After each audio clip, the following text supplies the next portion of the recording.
മുസ്ലിം report ചെയ്യുന്ന ഒരു ഹദീസിലുണ്ട്, നബി സല്ലല്ലാഹു അലൈഹി വസല്ലം തങ്ങളെ തൊട്ട് അബൂ ഹുറൈറ റളിയല്ലാഹു അൻഹു നിവേദനം ചെയ്യുന്നൊരു ഹദീസ്, ഇന്നല്ലാഹ, തീർച്ചയായും അല്ലാഹു തആല, ലാ യൻദുറു ഇലാ അജ്സാമിക്കും, നിങ്ങളുടെ ശരീരങ്ങളിലേക്ക് അവൻ നോക്കുകയില്ല, വലാ ഇലാ സുവരിക്കും, നിങ്ങളുടെ രൂപങ്ങളിലേക്കും അല്ലാഹു നോക്കുകയില്ല, വലാകിൻ യൻദുറു ഇലാ ഖുലൂബിക്കും, പക്ഷേ അവൻ നോക്കുന്നത് നിങ്ങളുടെ ഹൃദയങ്ങളിലേക്കാണ്.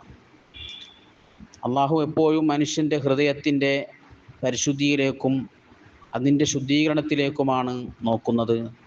അതുകൊണ്ടാണ് അള്ളാഹു പറഞ്ഞത്, ഖദ് അഫ്ലഹ മൻ സക്കാഹ, ഹൃദയത്തെ സംസ്കരിച്ചവൻ, ശുദ്ധീകരിച്ചവൻ വിജയിച്ചു എന്ന്. ഹൃദയ ശുദ്ധീകരണത്തിൽ വിജയിച്ചവരിൽ അള്ളാഹു നമ്മെ ഉൾപ്പെടുത്തി അനുഗ്രഹിക്കട്ടെ. അസ്സലാമു അലൈക്കും.